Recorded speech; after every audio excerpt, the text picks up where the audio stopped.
Hello, I'm Ben, and today I want to talk a little bit about checking your code in. So, what does this mean? I'm going to say that you're a guy, maybe a girl, so you're working at a big corporation, and I'm talking about thousands or even tens of thousands of employees here. And maybe you might be smaller of a company, but really a lot of companies they want to make sure that you are making code changes that are not regressing. They're kind of prioritizing that. So these tips might not be helpful for you if you're working maybe say a startup where you're going to find that you really need to deliver features at a really fast pace. So I'm looking out for you guys who are looking to do a lot of testing when you put in your code changes. And to start off with, really basically, you might start with a design doc. So a lot of times companies, even before you start writing single line of code, they want to see that you got the right idea before you get going on that. So depending on how big your code change, if you're doing a bigger code change and you're going to cover mostly like many services, maybe this isn't the video for you. But if you're kind of new to the industry, you're going to have to understand that people want to be on the same page before you make anything. So you have to write a design document. So a lot of those times it might be one-page document for a single code change that you might be modifying a little portion of a code base. And for that, you probably want to start off with like a general overview of what the flow is. So it's easier to kind of get the idea when you have a larger service because you just have little different microservices that are pointing all the which way. But in a smaller service, you might be looking at a class diagram and kind of determining which classes do you want to be modifying to make your changes. And from that, you'll start diving into what are the interfaces that you want to implement. And that's kind of how I like to start off my code reviews. So this might even be something that you check in before making your kind of nitty-gritty code changes within each class. So first you want to kind of go at each point within the code base where one class, calls another class.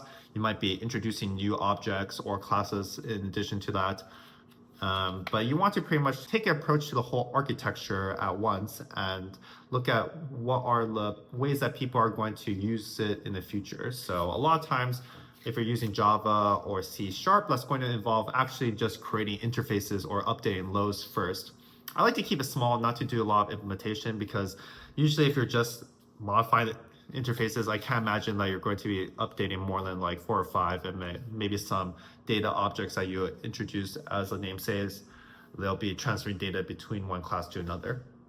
So from that point, you're going to see that people are going to want to review and see how it works with, especially with your peers who are working a lot in the code base, because they want a clear understanding of how things are going to go in the future. Especially if we're going to make things extensible, because the reason why you define interfaces is that you might want to implement it for different scenarios, and you might even have like a switch over between different dependencies in the future. So that's kind of approach. So once you have that implemented, you're going to start off with something that I prefer to do, which is test-driven development. And in that, as the name says, you're going to start off with like the tests you want to do and kind of develop around that. So a lot of times that's going to be unit tests, where I'm going to start off with a few things such as like the happy path, maybe work my way down from like, well, I guess for most common problems that could arise down to least common. So you want to address all these scenarios. And once you have that, you're kind of going to know that once your code passes all these tests, it's going to be bulletproof.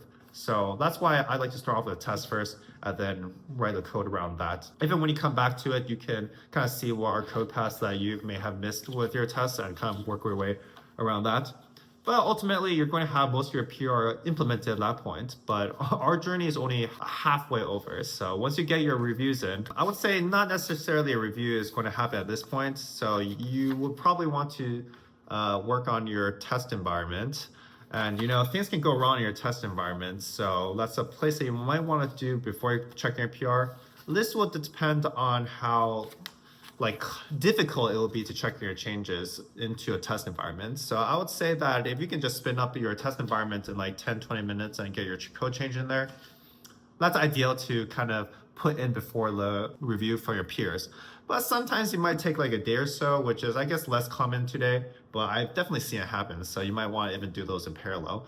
Either way, you're going to have to make a decision on your own whether you want the reviews first or not, because it's kind of embarrassing to get in your reviews done and then realize, oh, it doesn't fail this really obvious thing that was found in a test environment. So make that decision before then. But once you're at this point, you're pretty much ready to check it in once you have your reviews, you've done your testing, and there's nothing left to do but to essentially go to production.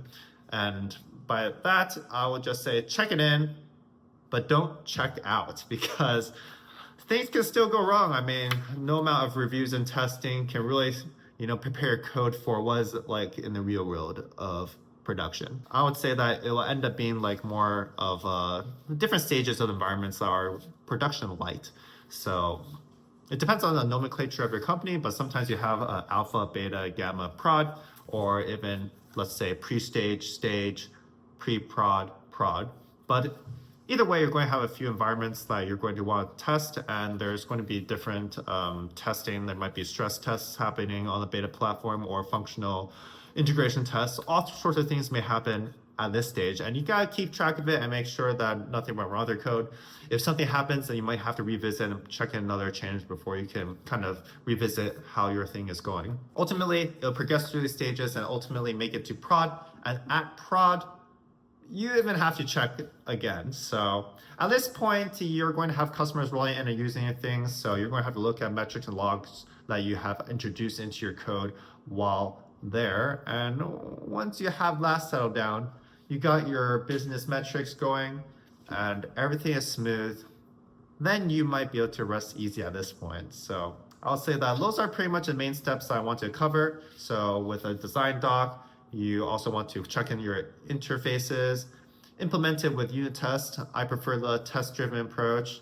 Number 4, you want to just test in a test environment. Maybe that could be local, maybe that is some specialized environment. And number 5, check it in and make sure that your code gets to production safely. So that's my thoughts on making code changes in any company that you are working at. And I hope you really found that helpful. So let me know if you have any other ideas about it, and I'll take a look at it. So have a good evening, good morning, and good night. Bye.